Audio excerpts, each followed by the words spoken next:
pretty big day for me today. I need to spill my coffee then. Big day for me today. It's a day that I got my appointment. It's 8 weeks since I do my enduro. 8 weeks on Friday. We should really do all the stress tests today and see if it's stable, and then hopefully find out if I need surgery or not. Obviously, my fears are obvious that if I need surgery that my season could be done, but I'm pretty confident about it. Obviously it's still pretty stressful. Bit of a long night yesterday. Were pretty nerve-wracking just thinking about it, giving me a little butterflies, because I'd really love to avoid the surgery and get back this year and win something, because we've got such a good team and the guys are doing awesome right now. So yeah, fingers crossed for me, and I'll let you know how it goes on.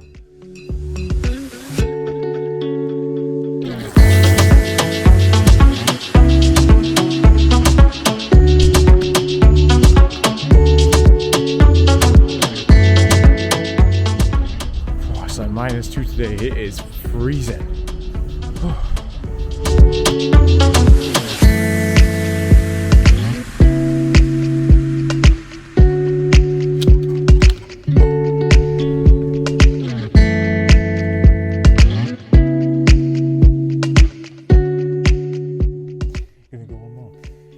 Alright, welcome to episode 3. I'm gonna let Stitch introduce you.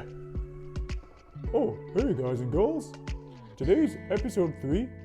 You thought we were gonna give you my dad's test results today, but straight away, but we actually don't know what they are yet.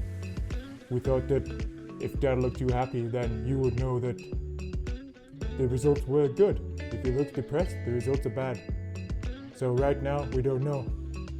But this episode is going to be on VR. And they go with these weird controllers, and they just look silly. Enjoy it. Don't say I look silly, mate. I'm just weird. Oh man, that's embarrassing. So what Stitch should have said there was that today's Tuesday, so we don't actually know the outcome of the appointment. That's tomorrow. I'm still nervous. I still don't know which way it's going to go. I have an inkling. I'm pretty confident that it's going to go well. So fingers crossed for that. But I didn't want to film this on Wednesday or Thursday and you guys see me all happy or all upset, because you're going to know it's either good news or bad news. You guess that. And then you might just say you don't want to watch the rest of it because you know what you've tuned in for. So we are going to tell you the outcome, but that's going to be at the end. So either sit and enjoy the rest of this episode or fast forward to the end. But first, I'm going to show you 3 games inside the headset. One is really goalie specific. The other one is Jade's favourite game, but it's still got a ton of things that goalies can relate to and it's still good for them. And then the other one's just a bit of fun. It's only going to be really quick, this one, but it gets your heart rate up there. It's pretty fun. It's a little boxing match. Pow!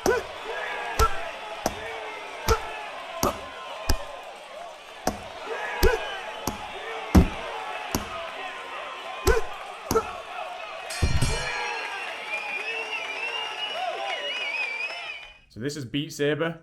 It's really fun, but it's really good for goalies as well. It helps you relax in there. You have to work on your breathing and stuff, just like in a game. You're reading, you're reacting, everything, your coordination. But it's also Jade's favourite game. So we're going to have a little battle, a little bit of fun. You can see who's best. You ready for it, Jade? Ready to lose? I don't think she'll lose. Lose? I don't think you'll lose. I don't think she'll win. That's what I meant.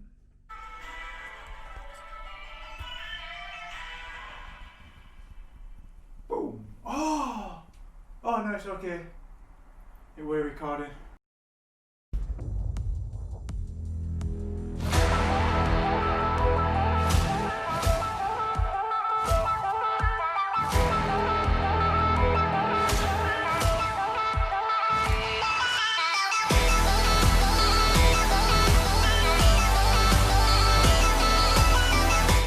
It's a lot easier to beat him when he could only sit down.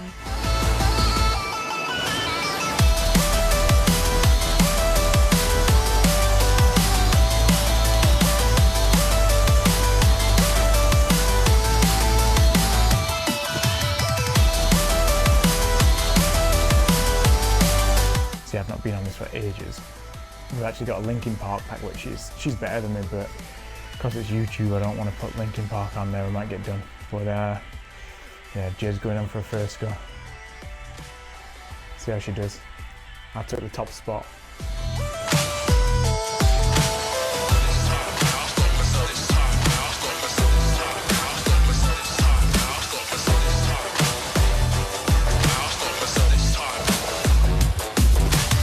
This is my favourite part here, just look at her.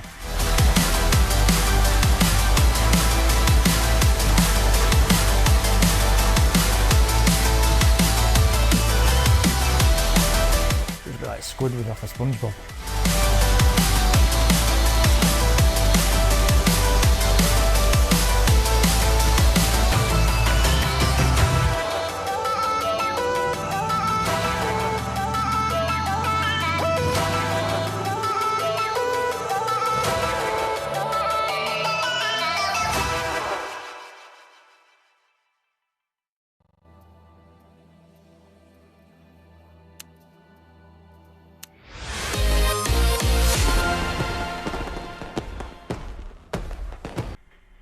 First go and beat you. She just beat me. And she got the new high score, so she's happy. I'm not going to hear the end of this one, especially with it going on the vlog. Oh, not good. If you think right back to the first ever like little highlights trailer thing that I did that probably made these vlogs look better than they are, but you might have remembered this clip. Oh, you.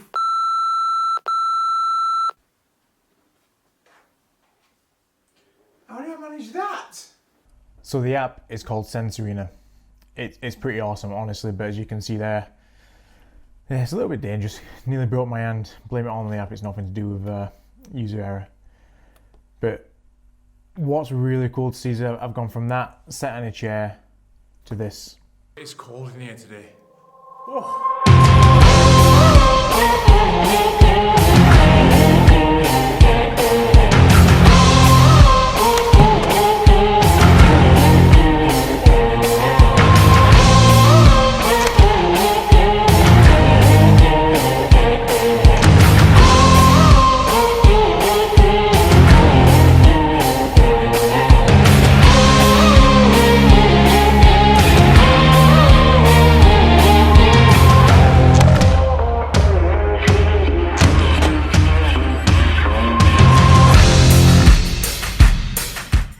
Honestly, it's been a lifesaver. It's surprisingly real. It surprised me actually. I got my account with you and King. He told me it was really good. He told me it was great actually. Kind of thought, yeah, it interests me, but yeah, once I've actually gotten it, it's surprising. It's been a lifesaver. It's kept me sane, and it's about as close to the real things you're ever going to get. It's just brilliant when you're inside that thing. You're inside a big arena, in your crease, you got your net. The other thing is if you go to lean on the crossbar, you're going to fall over. So I apologise now to any of you non-goalies watching, if we are in it. But this next couple of minutes is just mainly towards goalies and the parents, or I suppose even if you're non-goal and you're interested in this kind of stuff, it'll interest you as well. But if you're not interested, then just skip forward a few minutes. So like I said, Sensorina is brilliant, but it does have its flaws. One thing that really bugs me out, the main bugbear for it completely from the ear, is the blocker position. I have to kind of change my hand, change my wrist position to get the blocker in position that I want once I'm inside the game really. And obviously it's not great if you're having to practice different to how you play, but it's the closest thing to what you're going to get really. And I mean, even on top of that, I might just be an idiot and there might be somewhere inside the app where I can change that setting and change the angle or how it's sat on my wrist. So yeah, if you know that and you know how to do that, then let me know. Then less of a bugbear for me is that the drills are the time based. I'd like to see an option to be able to do one that's more rep based and slowed down. I mean, there's a few times obviously I'm hobbling around, but so I'm not quite as quick, but yeah, there's times where it'll run for 45 and 90 seconds, and sometimes you'll just make a save, the screen will go off, and then the play moves to the opposite side, and all of a sudden there's a pass coming across and you're nowhere near it because it's only just come on. There's some times where it'll be a little bit longer in between and the pass getting there, but still I'd like to see more of I'd like to see a rep-based option, so that you could say, pick, right, we're going to do 10 reps, and you press the button to tell it when to start. I mean, because that's a good old saying, 5 good reps are better than 10 bad ones, and I think sometimes when you're rushing, you're going to create bad habits, and even though you're not necessarily always going to be on the ice, it's still programming those habits into your brain. So yeah, I think the time-based option is good. If you want more of a workout, then they should 100% leave that option in. They shouldn't get rid of it, but it would be really nice in the future to see a rep-based one. So Sensorina, if you're listening, I would love to see that. Obviously, another big factor as a goalie or a parent looking to buy this is the price. Obviously, you got to buy the headset now that the Oculus Quest 2, which is the one that I've got, has come out. It's a lot cheaper, makes it a lot more affordable. But then the monthly price of Sensorina is still quite a lot. So unless you can kind of go in with someone to maybe go halves on an account, because I believe you do get two accounts with one subscription, as far as I know, and I'm going in with you and King. So yeah, that's one way of bringing the cost down. But honestly, if you can afford it, then 100% it's worth it. It's awesome. It's like I said before, it's the closest thing you're going to get to actually being on the ice, and you can even take it on the ice. You can get sleeves that go on your gloves and stuff like that, and yeah, it's really good. I mean, I sound like I'm selling it here, but no, it's not sponsored or anything. They're not paying me. I'm paying them to use this app, and well, you and King isn't, and he's sharing it with me. So yeah, it's brilliant. Like I say, it's expensive, but without it, for me, it's like an investment in myself. It's an investment in my recovery, and I'm sure that it's going to help me get back in those game situations way quicker than if I wasn't using it, because I'm going to come back into practice once I'm allowed, way sharper than what I would be if I didn't have Sensorina. Well, yeah, I nearly forgot. I nearly ended this thing. My appointment. See how it went. Right, back from the doctors. It's good news. So that means I get to do this. Even better than what I thought. Don't need surgery, don't need the brace. It's huge. Huge news.